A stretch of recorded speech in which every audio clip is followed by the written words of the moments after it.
Only the Ayatollahs of academia can take Lesotho from poverty to prosperity.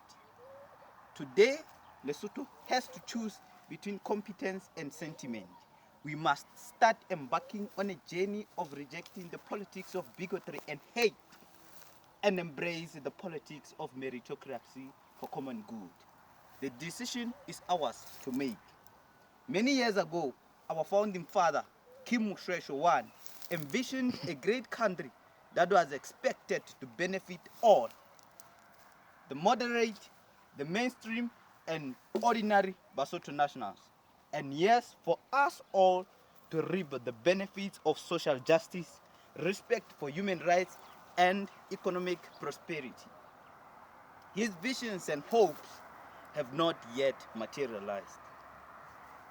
1986 military rule, the 10 diamond mines and Lesotho Highlands water project, and the successive leadership failures of our civilian political class, among many others, have worked tirelessly to rob us what seemed our destiny in independence of 1966.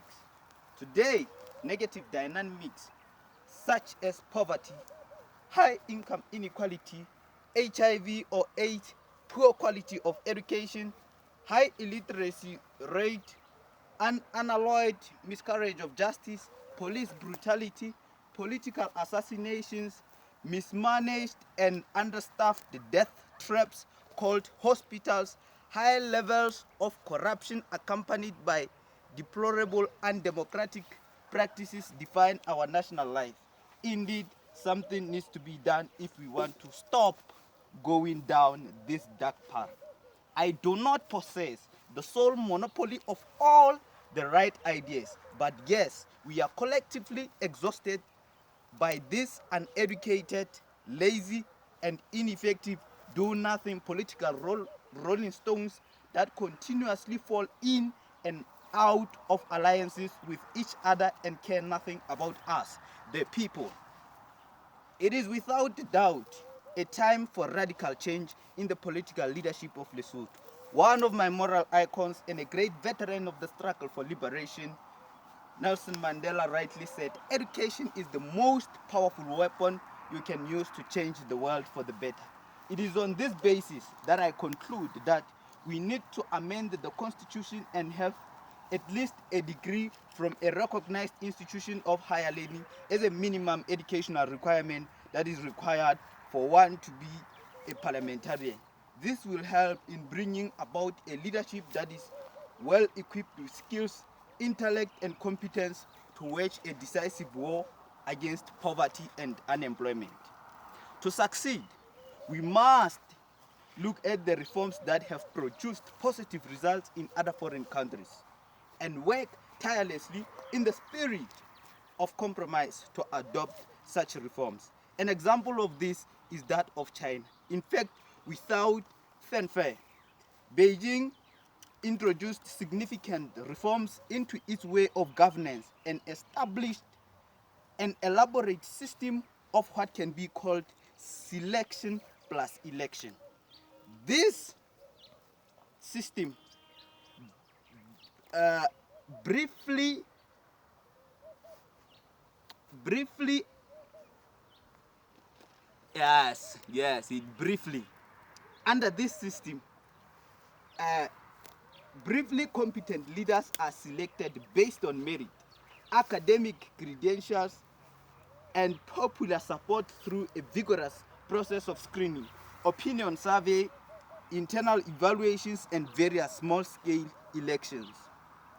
The Communist Party of China may arguably be one of the most meritocratic institutions, and because of this system, China is currently the world's second biggest economic powerhouse and left Africa behind, which it shared remarkable similarities, including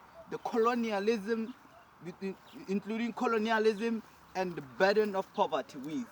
Only a 21st century leadership with great academic credentials can influence development in Lesotho and help us break with our troubled past. Former US President J.F. Kennedy rightly said, politics is too important to be left in the hands of politicians. The world is changing. All orders must be swept away and bring about new, more dynamic ones. The battle to reorient Lesotho into a strong, capable country requires capacity, know-how, and solid record for leadership. The need for quality leadership keeps growing. The National University of Lesotho has just launched an innovation hub on November 14th of 2018 at its main campus in Roma. The innovation hub is NAL's vision for business research and innovation that is aimed at contributing towards income generation and job creation. But this cannot see the light of the day if we have laymen with no intellectual property in leadership that do not understand that to run an innovation-led government, a leader must be in the driving seat, ensuring that the government pumps billions of maluti through NAL subvention fund so that the projects of this magnitude and nature can be financed.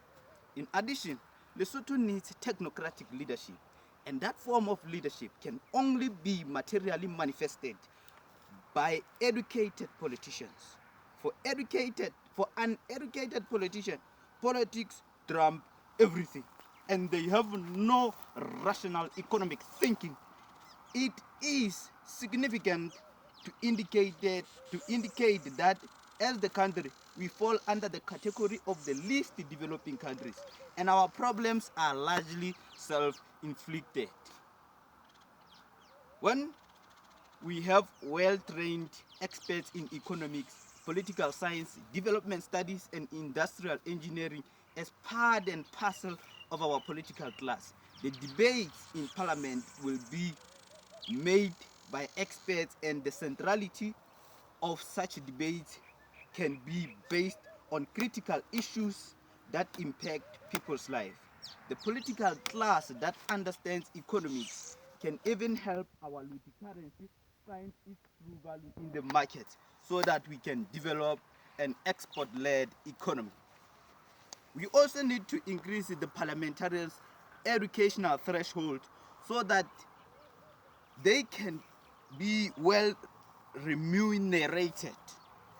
And this calls for an urgent need to establish public workers' salaries and remuneration commission so that salaries can be allocated based on public workers' academic credentials, workload, and responsibilities. Questions that each of us need to give a bipartisan approach includes: what nation do we want to be? Do we want to be a nation that thinks it is not such a bad thing to drop out of school, because after all, you will later become a politician and enjoy the public funds at the expense of the poor? Clearly, this is not the right way to go. Therefore, we need to start working, starting from now, to preserve tomorrow. Thank you very much. This is my oped.